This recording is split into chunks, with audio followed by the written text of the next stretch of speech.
ಈ ತರಹ ಎಲ್ಲ ಬಂಧನಗಳಲ್ಲಿ ಸಿಕ್ಕಾಕೊಂಡಿರುವಂತಹ ಈ ಜೀವಾತ್ಮನನ್ನ ಪರಮಾತ್ಮನ ಕಡೆಗೆ ತಿರುಗಿಸೋದು ಹೇಗೆ ಅಮ್ಮ? ಮೊದಲನೇದು, ಜೀವಾತ್ಮ ಪರಮಾತ್ಮ ಏನು ಹೀಗಂದರೆ ಅಂತ ತಿಳ್ಕೊಳ್ಳೋದ್ರಿಂದ ಪ್ರಾರಂಭ ಆಗತ್ತೆ ಬೇಸಿಕ್ ಜ್ಞಾನ. ಪ್ರಪಂಚ ಪರಮಾತ್ಮ ತಿಳ್ಕೊಂಡಾಗ ಗೊತ್ತಾಗತ್ತೆ. ಪ್ರಪಂಚ ಏನು? ಪ್ರಪಂಚ ಪರಮಾತ್ಮನ ಒಂದು ಪ್ರಕಟ ರೂಪ, ವ್ಯಕ್ತ ರೂಪ.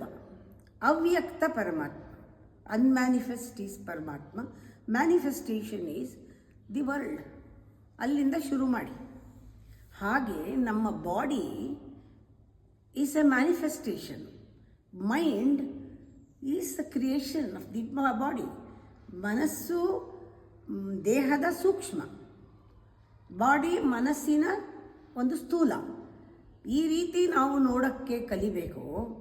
ಆವಾಗ ಅತಿ ಸೂಕ್ಷ್ಮವಾದದ್ದು ಯಾವುದು?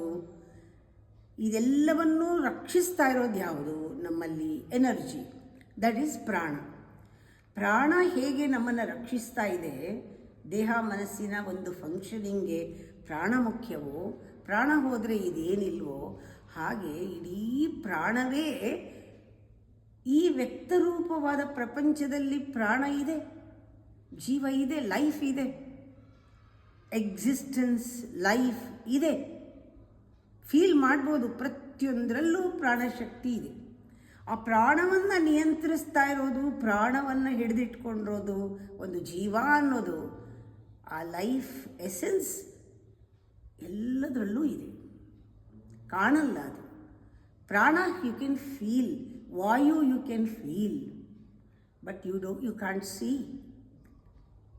ಆಕಾಶ ಯು ಕ್ಯಾನ್ ಫೀಲ್ ಇಟ್, ಮುಟ್ಟಬಹುದು, ಆ ಫೀಲ್ ಆಗುತ್ತೆ, ಸೆನ್ಸ್ಗೆ ಬರುತ್ತೆ. ಅದಕ್ಕಿಂತ ಅತೀತವಾದದ್ದನ್ನು ನಾವು ಒಂದು ಆಕಾರ ಕೊಟ್ಟು ನೋಡೋಕ್ಕಾಗಲ್ಲ. ಅದರಿಂದ ಶಿವ ಅಂತ ಹೇಳ್ತೀವಿ. ಹಾಗೆ ನಾವು ಅರ್ಥ ಮಾಡ್ಕೊಳ್ಳೋಕ್ಕೆ ಡಿವೈಡ್ ಮಾಡಬೇಕೇ ಹೊರತು ಅನುಭವದಲ್ಲಿ ಡಿವಿಷನ್ ಇಲ್ಲ. ಅನುಭವ ಡೀಪರ್ ಆಗ್ಬೋದು, ಡಿವಿಷನ್ ಇಲ್ಲ. There is A kind of separation. They are together. Because of that, they are together, that we see the separation, but they are one. A togetherness hogi oneness ಬರಬೇಕು. First you should understand very closely that nearness and closeness, then togetherness and oneness. So ಆ oneness ಬರೋಕ್ಕೆ, ಜೀವಾತ್ಮನಿಗೂ ಪರಮಾತ್ಮನಿಗೂ ಒಂದು oneness ನಮ್ಮ ಅನುಭವಕ್ಕೆ ಬರೋಕ್ಕೆ ಮೊದಲು ನಮಗೆ ಗೊತ್ತಾಗಬೇಕು, ನಾನು ಇದರಿಂದ ಬೇರೆ ಅಂದ್ಕೊಂಡ್ಬಿಟ್ಟಿದ್ರಿಂದ ಇದೆಲ್ಲ ಕಾಣ್ತಾ ಇದೆ ನನಗೆ. ಪ್ರಪಂಚ ಬೇರೆ ಕಾಣ್ತಾ ಇದೆ, ವಸ್ತುಗಳು ಬೇರೆ ಕಾಣ್ತಾ ಇದೆ, ವಿಷಯಗಳು ಬೇರೆ ಕಾಣ್ತಾ ಇದೆ. ಎಲ್ಲನೂ ಪರ್ಸೆಪ್ಷನ್ಸು ನಾನು ಅಂದ್ಕೊಂಡಿರೋದ್ರ ಮೇಲೆ ಹೋಗ್ತಾ ಇದೆ. ನಾನು ಯಾವಾಗ ನನ್ನ ಮನಸ್ಸು ದೇಹ ಒಂದೇ ಅನ್ಕೋತೀನೋ ಆಗ ನಮ್ಮ ಪರ್ಸೆಪ್ಷನ್ಸ್ ಬೇರೆ. ಹಾಗೆ ನನ್ನ ಬುದ್ಧಿ ಅಹಂಕಾರದಲ್ಲಿ ಇಲ್ಲದೆ ನನ್ನಲ್ಲಿ ಒಂದಾಗತ್ತೋ, ಬುದ್ಧಿಯಲ್ಲಿ ಪ್ರಜ್ಞೆಯಲ್ಲಿ ನಾನು ಕೆಲಸ ಮಾಡ್ತೀನೋ ಆಗ ಪರ್ಸೆಪ್ಷನ್ ಬೇರೆ. ಹಾಗೆ ನಾನು ಜೀವಾತ್ಮನಾಗಿದ್ದಾಗ ಪರ್ಸೆಪ್ಷನ್ ಬೇರೆ, ನಾನು ಪರಮಾತ್ಮನಿಂದ ಬೇರೆ ಅನ್ನುವ ಪರ್ಸೆಪ್ಷನ್ ಇರುತ್ತೆ. ನನ್ನ ಮೆಡಿಟೇಷನ್ನಲ್ಲಿ ಜೀವಾತ್ಮನಿಗೂ ಪರಮಾತ್ಮನಿಗೂ ಏನೂ ವ್ಯತ್ಯಾಸ ಇಲ್ಲ, ಬೇರೆ ಅಲ್ಲ, ಒಂದೇ. It's an intense experience, ultimate experience ಮೀರಿದ experience. But at the end there is no experience at all. Only the experiencer, experience ಎಲ್ಲ ಒಂದಾಗ್ಬಿಟ್ಟಿರುತ್ತೆ. ಧ್ಯಾನ, ಧ್ಯಾತೃ, ಧ್ಯೇಯ ಮೂರು ಒಂದೇ ಆಗಿಬಿಡುತ್ತೆ. ಆಮೇಲೆ ಯಾರು ಹೇಳೋಕ್ಕೇನಿದ್ದಾರೆ? ಏನೂ ಹೇಳೋಕ್ಕಿಲ್ಲ. ಅದಕ್ಕೆ ಅದ್ವೈತ ಅನ್ನೋದು ಹೇಳೋಕ್ಕಾಗಲ್ಲ, ಬರೀ ಅನುಭವ. ಅದು ಅಲ್ಟಿಮೇಟ್ ಟ್ರೂತ್, ಬರೀ ಅನುಭವ.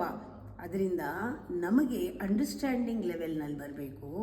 ಎಲ್ಲಿವರೆಗೂ ನಾನು ಮಾಯೆ, ಅಹಂಕಾರನ ನಾನು ಫ್ಯಾಬ್ರಿಕೇಟ್ ಮಾಡಿಕೊಂಡು ನನ್ನ ಐಡೆಂಟಿಟಿನ ನನ್ನ ಪಾತ್ರಗಳನ್ನು ಕರ್ಮದಿಂದ ಕಟ್ಕೊಂಡು ಕೂತಿರ್ತೀನೋ ಅಲ್ಲಿವರೆಗೂ ನಾನು ಪರಮಾತ್ಮನ ಕಡೆ ತಿರುಗಿಲ್ಲ, ಆಪೋಸಿಟ್ ಡೈರೆಕ್ಷನಲ್ಲಿ ತಿರುಗಿದ್ದೀನಿ. ನನ್ನ ದಿಕ್ಕು ಪ್ರಾಪಂಚಿಕವಾಗಿದೆ, ಭೌತಿಕ ಪ್ರಪಂಚದಲ್ಲಿ ನಾನು ಸಿಕ್ಕಾಕೊಂಡ್ಬಿಟ್ಟಿದ್ದೀನಿ. ಯಾವಾಗ ನನಗೆ ಅತೀವವಾದ ಒಂದು ಯರ್ನಿಂಗ್ ಬರುತ್ತೆ, ಆಸೆ ಬರುತ್ತೆ, ನಾನು ನನ್ನನ್ನು ನೋಡ್ಕೋಬೇಕು, ನನ್ನ ನಿಜವಾದ ರೂಪನ ನೋಡ್ಕೋಬೇಕು, ಇನ್ನೂ ನಾನು ಇಂಟೆನ್ಸ್ ಆಗಬೇಕು ಅಂತ ನಮ್ಮ ದಿಕ್ಕು ಬದಲಾಗತ್ತೆ.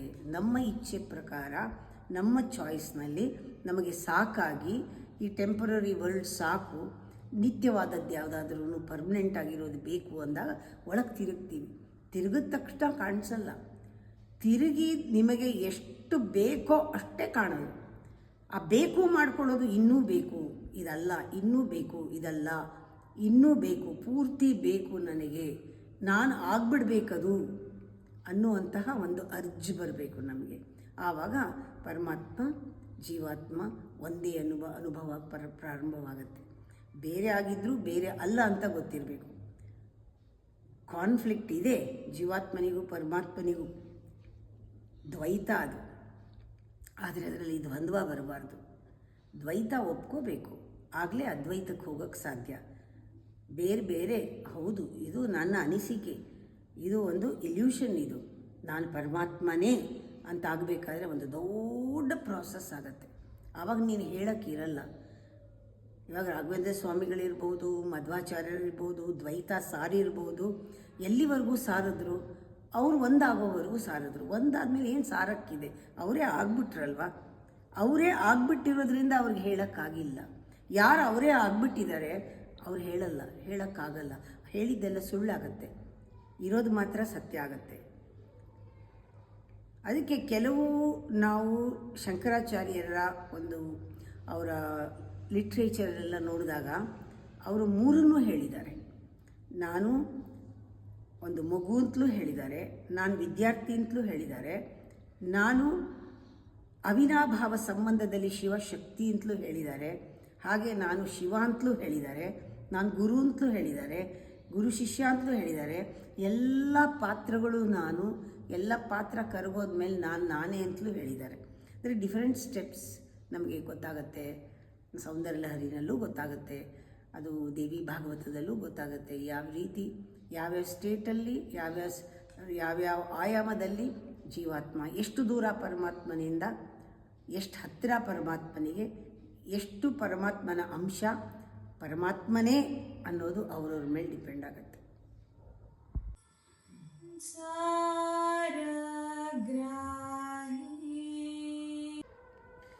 ಅಮ್ಮ, ಒಳಸ್ಫೂರ್ತಿಗೆ ಮುಂಚಿತವಾಗಿ ಹೊರಗೆ ಇರ್ಬರುವಂತಹ ಪ್ರೇರಣೆಯನ್ನು ನಾನು ಹೇಗೆ ಆಶ್ರಯಿಸೋಕೆ ಸಾಧ್ಯ? ಒಂದು ಒಳ ಹೊರ ಅನ್ನೋದು ನಮಗೆ ಗೊತ್ತಿರಬೇಕು.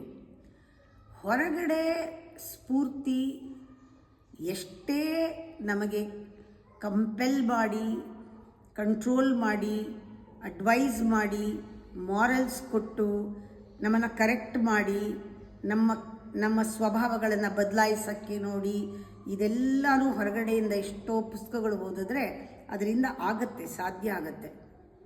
ಅಂದರೆ ಒಂದು ಲೆವೆಲ್ ಇದೆ ಅದಕ್ಕೆ, ಅಲ್ಲಿವರೆಗೂ ಸಾಧ್ಯ ಆಗುತ್ತೆ.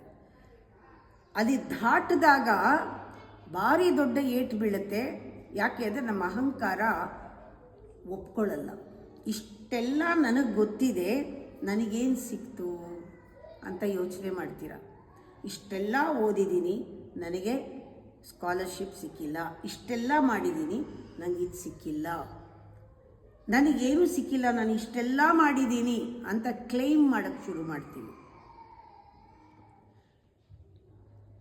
ನಾಲೆಡ್ಜ್ ಜಾಸ್ತಿ ಆದಂಗೂ ದುರಹಂಕಾರ ಜಾಸ್ತಿ ಆಗತ್ತೆ. ನೀವು ಏನೇನು ಒಳಗಡೆ ಹೋಗಬೇಕು ಅನ್ನೋದಕ್ಕೆ ಸ್ಫೂರ್ತಿಗೋಸ್ಕರ ನಿಮಗೆ ಸಿಕ್ಕಿದೆಯಲ್ಲ, ಎಲ್ಲ ಪಾಂಡಿತ್ಯ ಸಿಕ್ಕಿರ್ಬೋದು, ಜ್ಞಾನ ಸಿಕ್ಕಿರ್ಬೋದು, ಪೊಸಿಷನ್ ಸಿಕ್ಕಿರ್ಬೋದು, ಮರ್ಯಾದೆ ಎಲ್ಲ ಸಿಕ್ಕಿರ್ಬೋದು, ಇದೆಲ್ಲನೂ ಹೊರಗಡೆಯಿಂದ ಪಡ್ಕೋತೀರಾ, ಇನ್ಸ್ಪೈರ್ ಮಾಡ್ತೀರಾ ನಿಮ್ಮನ್ನು. ಅದು ನಿಮ್ಮ ಅಹಂಕಾರ ಬೇರೆ ಥರನೇ ತಗೊಳ್ಳೋದು. ಅದಕ್ಕೆ ಪ್ರತಿಫಲ ಕೇಳುತ್ತೆ, ಕ್ಲೈಮ್ ಮಾಡುತ್ತೆ, ನನ್ನ ಬಿಟ್ಟರೆ ಇಲ್ಲ ಅನ್ನತ್ತೆ, ಕಾಂಪಿಟೇಷನ್ ನಿಂತ್ಕೊಳ್ಳುತ್ತೆ, ಪ್ಲೇ ಹೊಟ್ಟೋಯ್ತು, ವಾರ ಆಗೋಯ್ತು ಜೀವನ. ಅಲ್ಲಿ ಯಾವ ಥರ ನಿಮಗೆ ಇನ್ನರ್ ಇನ್ಸ್ಪಿರೇಷನ್ ಸಾಧ್ಯ? ಒಳಗಡೆ ನಿಮಗೆ ಆತ್ಮಕ್ಕೆ ವಂಚನೆನೇ ಆಗಿದೆ, ಅಹಂಕಾರ ಮೆರೆಯುತ್ತೆ, ಒಂದಿನ ಬೀಳುತ್ತೆ, ಏನು ಕಲ್ತಿದ್ದೆಲ್ಲ ವೇಸ್ಟ್ ಆಯಿತು. ಅದಕ್ಕೆ ನಾವು ನೋಡ್ಕೋಬೇಕು, ಯಾವುದೇ ಹೊರಗಡೆಯಿಂದ ನಮಗೆ ಉತ್ತೇಜನ ಕೊಟ್ಟರು, ಯಾರೇ ಕೊಟ್ಟರು, ಇದು ನನಗೆ ಒಳಗೆ ಹೋಗಿಲ್ಲ, ನಾನು ಬದಲಾಗಲ್ಲ. Only start with purification. ಒಳಗಡೆ ಕ್ಲೀನ್ ಆಗೋವರೆಗೂ ನೀವು ಪಾತ್ರೆಯಲ್ಲಿ ಹಾಕಿದ್ದು ಅದು ಹಳಸೋಗುತ್ತೆ. ಪಾತ್ರೆ ತೊಳಿದೇ ಇದ್ದರೆ ಹಾಲು ಒಡೆದೋಗುತ್ತೆ. ಕಂಟೈನರ್ ಕ್ಲೀನಾಗಿರಬೇಕು. ಈ ಕಂಟೈನರ್ ಕ್ಲೀನಾಗಿಲ್ಲದೆ ಹೊರಗಡೆಯಿಂದ ಹಾಕೋದೆಲ್ಲ ಒಡೆದೋಯ್ತು. ಹೊರಗಡೆ ಇನ್ಸ್ಪಿರೇಷನ್ನು ವರ್ಕ್ ಆಗಲ್ಲ, ಪಾತ್ರೆನೇ ಕ್ಲೀನಾಗಿಲ್ಲ, ಕೊಡವೇ ತೂತು. ಏನು ಹಾಕ್ತೀರಾ? ಜ್ಞಾನ ಹಾಕಿದ್ದೆಲ್ಲ ಸೋರೋಗ್ತಾ ಇದೆ, ಲೀಕ್ ಆಗ್ತಾ ಇದೆ, ವೇಸ್ಟ್ ಆಗ್ತಾ ಇದೆ, ಡ್ರೈನ್ ಆಗ್ತಾ ಇದೆ, ಏನೂ ಪ್ರಯೋಜನ ಆಗಲ್ಲ. ಆವಾಗ ಕೊನೆಯಲ್ಲಿ ಚಿಕ್ಕ ಸಂದರ್ಭನೂ ಎದುರಿಸೋಕ್ಕಾಗಲ್ಲ. ನಿಮ್ಮ ಕೈಲಿ ಇಷ್ಟೆಲ್ಲ ಓದಿದ್ರೂ ಕ್ರೇಜಿಯಾಗಿ ಆಡ್ತೀರ. ಇಷ್ಟೆಲ್ಲ ಸ್ಕಾಲರು, ಇಷ್ಟೆಲ್ಲ ಸಂಪಾದಿಸಿದ್ರು ಸಣ್ಣದನ್ನು ಒಂದು ಪ್ರಾಬ್ಲಮ್ನ ಸಾಲ್ವ್ ಮಾಡೋಕ್ಕೆ ನಿಮ್ಮ ಕೈಲಾಗಲ್ಲ. ಬಿಕಾಸ್ ನಿಮಗೆ ಜೆನ್ಯೂನ್ ನಾಲೆಡ್ಜ್ ಇಲ್ಲ. ಇನ್ನರ್ ಇನ್ಸ್ಪಿರೇಷನ್ ಇಲ್ಲ, ನೀವು ಇನ್ನರ್ ಬ್ಯೂಟಿ ನೋಡಿಲ್ಲ, ಇನ್ನರ್ ಸ್ಟ್ರೆಂತ್ ಗೊತ್ತಿಲ್ಲ. ಅದಕ್ಕೆ ಕ್ಯಾರೆಕ್ಟರ್ ಬೇಕು, ಕ್ವಾಲಿಟಿ ಬೇಕು, ಎಸೆನ್ಸ್ ಬೇಕು, ಸಬ್ಸ್ಟೆನ್ಸ್ ಬೇಕು. ಎಲ್ಲಿದೆ ಹೊರಗಡೆ? ಯಾರಾದರೂ ಕ್ವಾಲಿಟಿ ಕೊಡ್ತಾರಾ ನಮಗೆ? ಎಸೆನ್ಸ್ ಕೊಡ್ತಾರಾ? ಸಬ್ಸ್ಟೆನ್ಸ್ ಕೊಡ್ತಾರಾ? ಏನು ಕೊಡ್ತಾರೆ? ವಿಚಾರ ಕೊಡ್ತಾರೆ. ಖಾಲಿ ಗಿಡ್ಗಿಟ್ಲಿ ಡಬ್ಬ ಕೊಡೋದು ಹೊರಗಡೆಯಿಂದ. ಏನು ಪ್ರಶಸ್ತಿಗಳು, ನೊಬೆಲ್ ಪ್ರೈಸು, ಪ್ರಶಂಸೆ ಎಲ್ಲ ಕೊಡ್ತಾರೆ. ಯಾಕೆಂದರೆ ಅವ್ರು ಮಾಡಿಲ್ಲ, ಟೈಮ್ ಕೊಟ್ಟಿಲ್ಲ. ನೀವು ಟೈಮ್ ಕೊಟ್ಟು ಊರು ಹೊಡೆದಿದ್ದೀರಾ, ಅಲ್ಲೋಗಿ ಹೇಳ್ತೀರಾ, ನಿಮಗೆ ಸ್ಕಾಲರ್ಶಿಪ್ ಸಿಕ್ತು, ಡಿಗ್ರಿ ಸಿಕ್ತು. ಆಮೇಲೆ ಇನ್ನೊಬ್ಬ ಇದಕ್ಕಿಂತ ಚೆನ್ನಾಗಿ ಮಾಡಿದವನು ಬಂದರೆ ನಿಮ್ಮಲ್ಲಿಂದ ತಳ್ತಾರೆ ಕೆಳಗೆ. ಅಷ್ಟೇ ಕೊನೆಯಲ್ಲಿ. ಕಮಾಡಿಟಿ ಅಲ್ಲ ನೀನು ಇವಾಗ. ಮಾರ್ಕೆಟಲ್ಲಿ ರೇಟ್ ಇಳಿಯುತ್ತೆ. ಈ ಥರ ಬರ್ತಾ ಇರ್ತಾರೆ ಹೊಸಬ್ರು, ಹಳೆಬರನ್ನ ತಳ್ತಾರೆ. ಸ್ಟಡಿ ಇಲ್ಲ, ಕಾನ್ಸ್ಟೆಂಟಾಗಿಲ್ಲ ನಿನ್ನ ನಾಲೆಡ್ಜು. ಹೊಸದು ಕಲಿಯೋದು ಕಷ್ಟ. ಈಗ ನೋಡಿ, ಅದಕ್ಕೆ ಹೇಳೋದು, go to the centre, work in the centre, be in the centre, ground in the centre, rooted in the centre, feel the centre. That is your dharma, that is your character. Any amount of transformation, realization, purification, expansion, exploration, everything happens only in the center, not from outside. No change will bring you that state. Only transform, root out certain characters in you, imbibe certain characters in you. Go to the source. ಇದೆಲ್ಲ ಯಾರು ಹೇಳ್ಕೊಡ್ತಾರೆ? Spirituality, meditation. ಅದರಿಂದ ನಾವು ಮಾಡಬೇಕಾಗಿರೋದು ಏನು? ಹೊರಗಡೆಯಿಂದ ಬಂದರೆ ಪ್ರಯೋಜನ ಇಲ್ಲ. ಇನ್ಸ್ಪಿರೇಷನ್ ಇಂದಿಂದ ಒಳಗಿಂದನೇ ಬರಬೇಕು.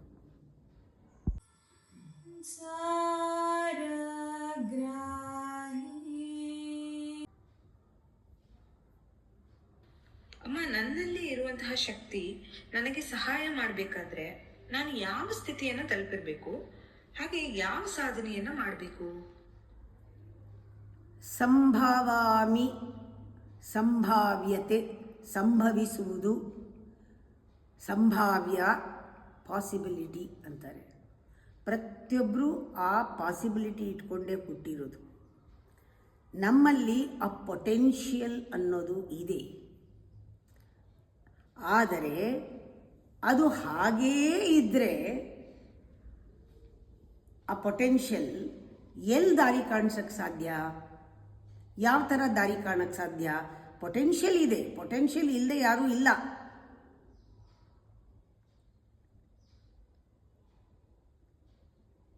ಪಾಸಿಬಿಲಿಟಿನೂ ಇದೆ, ಅದು ಕೂಡ ತಂದಿದ್ದೀವಿ. ಪೊಟೆನ್ಷಿಯಲ್ ಆ್ಯಂಡ್ ಪಾಸಿಬಿಲಿಟಿ ಎರಡೂ ಇದೆ. ಬಟ್ ನೀವು ಅದನ್ನು ರಿಯಾಲಿಟಿಗೆ ತರೋವರೆಗೂ, ವಾಸ್ತವಿಕತೆಗೆ ತರೋವರೆಗೂ, ಅದನ್ನು ನೀವು ತರೋವರೆಗೂ potential has to become real. All essentials become real. ಆಗಿಲ್ಲ. ಅದಾಗೋವರೆಗೂ ನೀವು ಯಾವ ದಾರಿಯೂ ಹಿಡಿಯೋಕ್ಕೆ ಸಾಧ್ಯ ಇಲ್ಲ. ನಿಮಗೆ ಪೊಟೆನ್ಷಿಯಲ್ ಇದೆ, ಶಕ್ತಿ ಇದೆ, ನಿಮಗೆ ಸಂದರ್ಭಗಳು ಇದೆ, ಪಾಸಿಬಿಲಿಟಿ ಇದೆ, ಎಲ್ಲ ಇಟ್ಕೊಂಡಿದ್ದೀರ. ಆದರೆ ಅದು ಇನ್ನೂ ರಿಯಾಲಿಟಿಗೆ ಬಂದಿಲ್ಲ. ಆ ರಿಯಾಲಿಟಿಗೆ ಬರೋದೇನೇ ಸಾಧನೆ. ಆ ರಿಯಾಲಿಟಿಗೆ ಬರಬೇಕಾದ್ರೆ ಅದರಲ್ಲಿ ಒಂದೊಂದು ಸ್ಟೆಪ್ಪೇ ಬರಬೇಕು. ಕಂಡುಕೋಬೇಕು ಅದನ್ನು. You have to find out, explore. That is why you have to drop the beliefs. You have to drop all the concepts, accumulated knowledge, all perceptions of the mind, all illusions, ideas, imaginations, everything. ಇದೆಲ್ಲವನ್ನೂ ಕೂಡ ಎಲ್ಲಿವರೆಗೂ ಅಂಟ್ಕೊಂಡಿರ್ತೀರೋ ಅದು ನಿಮ್ಮನ್ನು ನಿಜ ನೋಡಕ್ಕೆ ಬಿಡಲ್ಲ. ಅಷ್ಟೂ drop ಮಾಡಿದ್ರೆ, ಬಿಟ್ಟಿದ್ರೆ, ಎಷ್ಟೆಷ್ಟು ಬಿಡ್ತಾ ಇದ್ದೀರಾ ಅಷ್ಟಷ್ಟು ಸಿಗ್ತಾ ಇರುತ್ತೆ. ಪೂರ್ತಿ ಬಿಡೋದೇ ಸರೆಂಡರ್. ಪೂರ್ತಿ ಬಿಟ್ಟಾಗ ನಿಮಗೆ ಅಲ್ಲಿ ಗೊತ್ತಾಗತ್ತೆ, ಸತ್ಯ ಅನ್ನೋದು ಗೊತ್ತಾಗತ್ತೆ. ಎಲ್ಲ ಬಿಡ್ತಾ ಬರಬೇಕು, ಒಂದೊಂದೇ ಖಾಲಿ ಮಾಡ್ಕೊಳ್ತಾ ಬರಬೇಕು.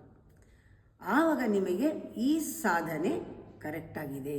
ಈ ಸಾಧನೆಯಲ್ಲಿ ನಿಮಗೆ ಸಿಗೋಕ್ಕಿಂತ ಎಷ್ಟೊಂದು ಸುಳ್ಳುಗಳು ಹೋಗ್ತಾ ಇರುತ್ತೆ. ಸತ್ಯ ಇರುತ್ತೆ. ಸತ್ಯದೇನೂ ಪ್ರಾಬ್ಲಮ್ ಇಲ್ಲ.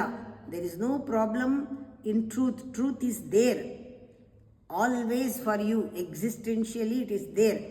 But something has covered. ಅದು ಹೋಗ್ತಾ ಇದೆ, ಅದು ತೊಳಿತಾ ಇದ್ದೀರಾ. ಅದು ಹೋಗ್ತಾ ಇರೋದು ಕಾಣಿಸ್ಕೊಳ್ಳುತ್ತೆ. ಅಲ್ಲಿ ಪೊಟೆನ್ಷಿಯಲ್ ಏನು ನಿಮ್ಮದು, ಅದನ್ನು ಎಕ್ಸ್ಪ್ಲೋರ್ ಮಾಡ್ತಾ ಎಷ್ಟೊಂದು ಬಿಡಬೇಕಾಗತ್ತೆ. ಬಿಟ್ಟಾಗ ಆ ಪೊಟೆನ್ಷಿಯಲ್ಲು ರಿಲೀಸ್ ಆಗುತ್ತೆ, ಗೊತ್ತಾಗತ್ತೆ, ರಿಯಾಲಿಟಿಗೆ ಬರುತ್ತೆ. ಆ ಪೊಟೆನ್ಷಿಯಲ್ ಯಾಕೆ ಹೊರಗೆ ಬಂದಿಲ್ಲ ಅಂದರೆ, ನೀವು ಹೊರಗೆ ಬರೋಕ್ಕೆ ಏನು ಬೇಕೋ ಅದು ಮಾಡೇ ಇಲ್ಲ. ಕಲ್ಪನೆಯಲ್ಲಿ ಇದ್ದೀರಾ, ಅದೇ ಶಕ್ತಿ ಅಂದ್ಕೊಂಡಿದ್ದೀರಾ, ಅದರಿಂದ ಸಾಧನೆ ಮಾಡ್ತಿದ್ದೀರಾ. ಅದೇನು ಕೇಳುತ್ತೆ? ಅದು ಕೇಳೋದೆಲ್ಲನೂ ನನಗೊಂದು ಪ್ಯಾಲೇಸ್ ಬೇಕು, ನನಗೊಂದು ಪ್ಯಾರಡೈಸ್ ಬೇಕು, ನನಗೊಂದು ಕಾರ್ ಬೇಕು, ನನಗೆ ಆರೋಗ್ಯ ಬೇಕು, ನನಗೆ ಅದು ಬೇಕು ಇದು ಬೇಕು ಕೇಳೋದೇನೆ. ಅದೆಲ್ಲ ಯಾವುದೂ ಬೇಕಿಲ್ಲ. ಅದನ್ನು ಕೇಳ್ತಾ ಇರೋದನ್ನು ನೀವು ತೆಗೆದು ಹಾಕಬೇಕು ಆಚೆಗೆ. ಆಗಲೇ ನಿಜವಾದ ಪ್ಯಾರಡೈಸ್ ಏನು ಅಂತ ಗೊತ್ತಾಗೋದು, ನಿಜವಾದ ಮನೆ ಯಾವುದು ಅಂತ ಗೊತ್ತಾಗೋದು. ಪೊಟೆನ್ಷಿಯಲ್ ಹೊರಗಡೆ ಬರ್ತಾ ನಿಮ್ಮದೆಲ್ಲ ಐಡಿಯಾಸು, ನಿಮ್ಮದೆಲ್ಲ ಏನೇನು ಇದುವರೆಗೂ ಅಂದ್ಕೊಂಡಿದ್ರು ಅದೆಲ್ಲ ಬಿದ್ದು ಹೋಗುತ್ತೆ. ಅಹಂಕಾರಕ್ಕೆ ತುಂಬ ಏಟುಗಳು ಬೀಳುತ್ತೆ. ಅದು ಒಳ್ಳೆಯದು. ಅದು ಬೀಳ್ತಾನೇ ನಮಗೆ ಸತ್ಯ ಗೋಚರವಾಗೋದು. ಇಲ್ಲದೇ ನಾವೇನು ಮಾಡ್ತೀವಿ? ಭಯದಿಂದ ಮಾಡ್ತೀವಿ. ಭಯ ಸಿಗದೇ ಇದ್ರೇನೋ ಭಯ. ನೀವೇನು ಭಯದಲ್ಲಿ ಏನು ಮಾಡ್ತೀವಿ ಹೇಳಿ? You escape from God. How do you get God? ಭಯ ಬಂದಾಗ, that is why God fearing people are useless people. Stupidity, ridiculous to fear God. That is why we have to teach them how to love God by loving themselves first.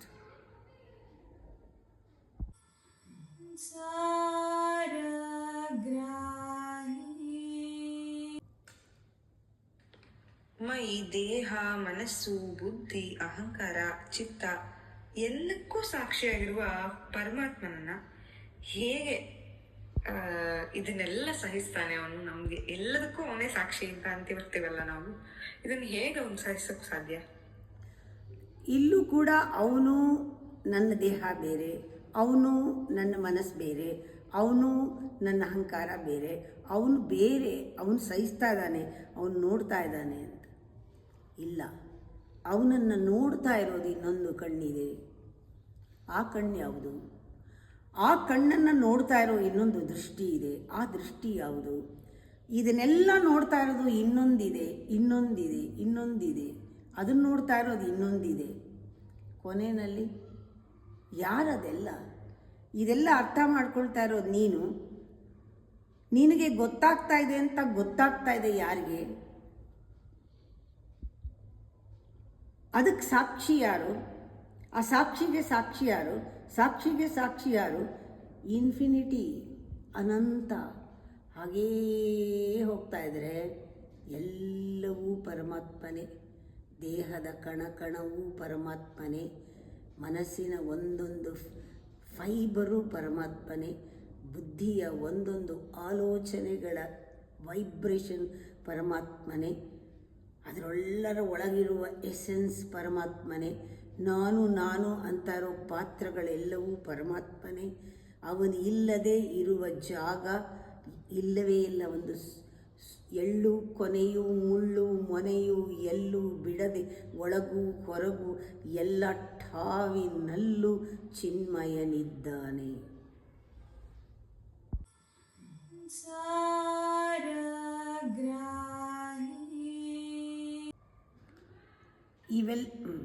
ಇದನ್ನೆಲ್ಲ ಪರಮಾತ್ಮನಿಗೆ ಶರಣಾಗಿಸುವಂತಹ ಮಾರ್ಗ ಹೇಗೆ?